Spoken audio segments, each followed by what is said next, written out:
Takže, ak je tu veľa ňuňuňu, ďalší príklad, hej. Znovu, ulica značky.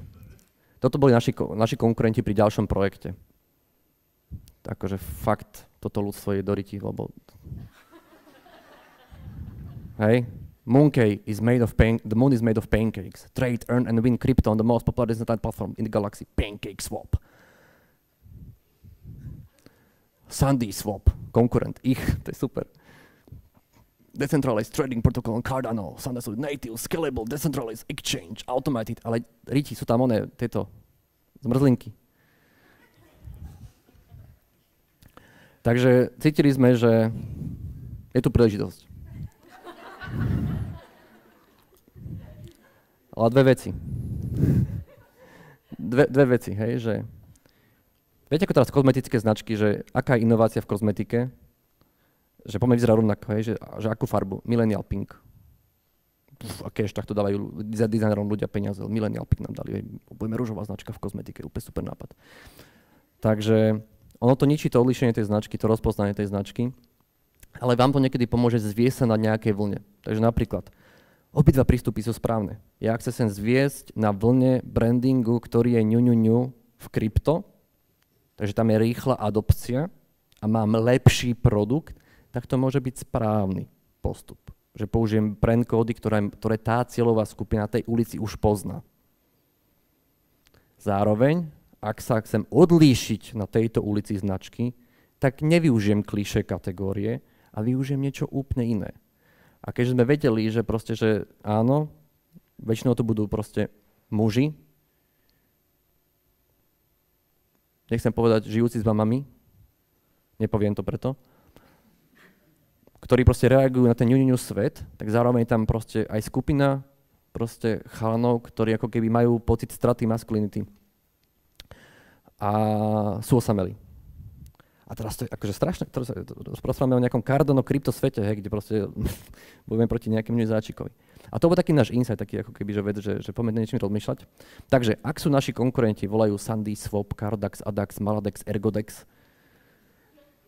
tak viete, že potrebujete názov, ktorý je menej x-kový a viac komunitný. Hej? No však to je logické, a toto firmy nerobia toto.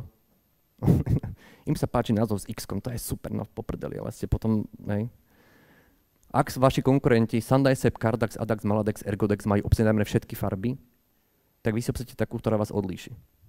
A znovu, toto ľudia nerobia. Lebo grafik, ide na nejaký Pinterest alebo kde, alebo neviem kde, a tam všetci teraz, no, multicolor brands je super a tak ďalej, a lajky a Social approval. Low ego, social approval, robím Medicore veci. Je to veľmi ťažké robiť veci nie podľa toho, ako sa mi páčia, alebo aby ma ľudia chválili. Lebo keď ma ľudia chvália, je to očakávané, je to priemerné.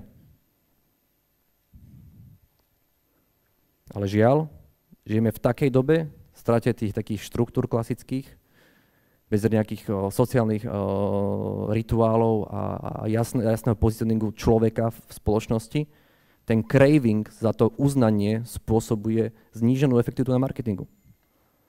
Lebo ľudia robí veci také, boli uznávaní, obdivovaní, aby ich chválili, lajkovali, neviem čo, zdieľali. Ego problém.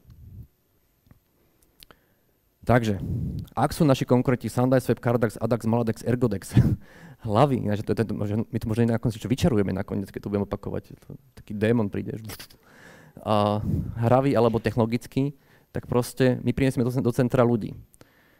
A ináč to je vlastne že branding 80 rokov, čo je úplne že halus. Hej. Tak nazvali sme ten celý projekt proste, že cez Včko, urobíme takýto nejaký zástupný symbol, urobíme ako keby, že tým Wingriderov a nazveme to, že Wingriders. Ale akože toto, keby som ukázal ako prvé, tak si poviete, to je nejaký lame, ne, je to taká pekná prilba, čo ja viem. A tá pomer rieši páčivosť a Wingriders je to originálne názov, neviem. Ale ak už viete, že ulica značky sú debilné zajačíky, toto sú vrahovia zajačíkov. Funguje to úplne inak. A toto je ďalší ten problém, že vlastne, že tí marketéri a tie agentúry, proste, oni skipujú celé poznanie tých motivácií a vôbec toho trhu, vôbec to nevnímajú. A my sme robili 273 projektov a to je stále to isté. Máme klientov od Ameriky, Holandska, Londýna, teraz máme Saúdskú Arábiu a tak ďalej proste. Ľudia sú the same, chcú byť proste robiť páčivé veci. A to je zle. To je veľmi zle.